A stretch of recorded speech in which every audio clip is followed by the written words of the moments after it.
আমি এই লাইভে এসেছি। আমি ফার্স্ট যেদিন দেখেছিলাম প্রোগ্রাম, আমি বাড়িতে কারোর কোনো ডিসিশন নিইনি, আমার সিদ্ধান্ত আমি নিয়েছিলাম যে আমি অনেক জায়গায় ঘুরেছি। আজকাল ঘুষ ছাড়া কোনো কাজ হয় না, যেখানেই যাবে ঘুষ।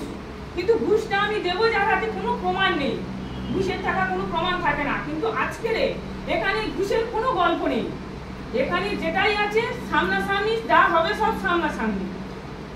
যেটা সিদ্ধান্ত নেওয়া সামনাসামনি সিদ্ধান্ত নিতে হবে। আমি একবারই দেখেছি, একবারই সিদ্ধান্ত নিয়েছি। আমাকে দ্বিতীয়বার বেশি বোঝাতেও হয়নি, কারণ আমি অনেক জায়গায় ঘুরেছি, অনেক কিছু জেনেছি। তার সত্ত্বেও আমি এখানে এসেছি, এসে আমি একবারই সিদ্ধান্ত নিয়েছিলাম। সেটা আপনারা ভেবে দেখবেন। অনেকেই বলে যে বাড়ি গিয়ে সিদ্ধান্ত নেব, কিন্তু বাড়িতে গিয়ে যাকে জিজ্ঞাসা করবে সে কি করে তো সেটা আপনারাই জানেন। আর এখানে যারা কাজ করছেন সেটা সামনাসামনি ওপেন জানছেন, কিন্তু বাড়িতে গিয়ে সিদ্ধান্ত নেওয়ার গল্পটা যখন বলবেন, বাড়িতে গেলেই আপনার মাথায় নেগেটিভ দেবে।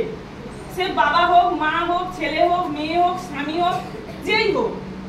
এখানে আমি একটা রেজাল্ট পেয়েছি, সেই রেজাল্টের কথা আমি বলছি। রিসেন্ট এই 6 তারিখে বুধবার আমার গাড়ি অ্যাক্সিডেন্ট হয়েছিল। গাড়ি অ্যাক্সিডেন্ট হলে আমাকে সবাই বলেছিল যে হসপিটালে যাও বা ডাক্তারখানায় যাও। আমি যাইনি, কারণ আমার দুটো মেশিন আমার কাছে ছিল। ওই যে ডিসিএম মেশিনটা দেখাচ্ছিল ওটাও ছিল, হেড কেয়ার বলে যেটা ওটাও ছিল।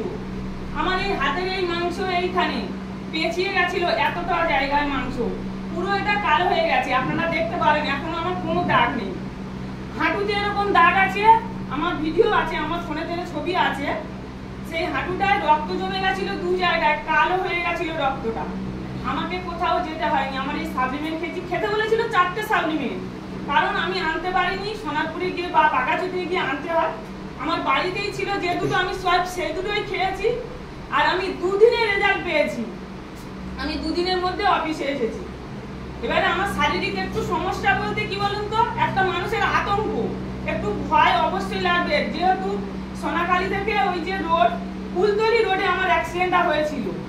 আমি গাড়ির থেকে 20 হাত দূরে ছিটকে পড়েছিলাম। তাহলে 20 হাত দূরে ছিটকে পড়া মানে সেই মানুষটা কি হতে পারে?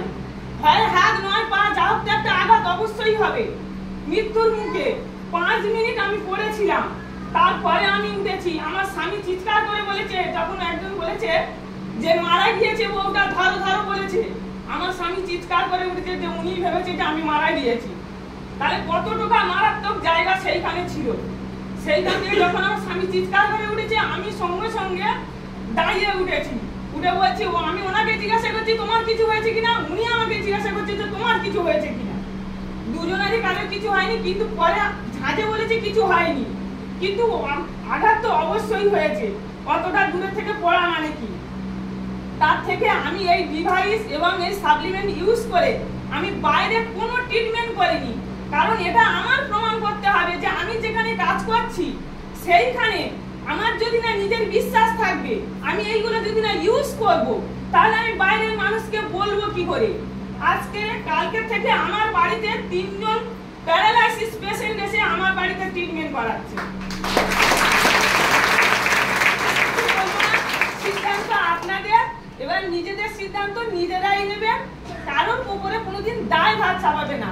দেখেছেন আপনারা, সিদ্ধান্ত না আপনারাই নেবেন। একদম।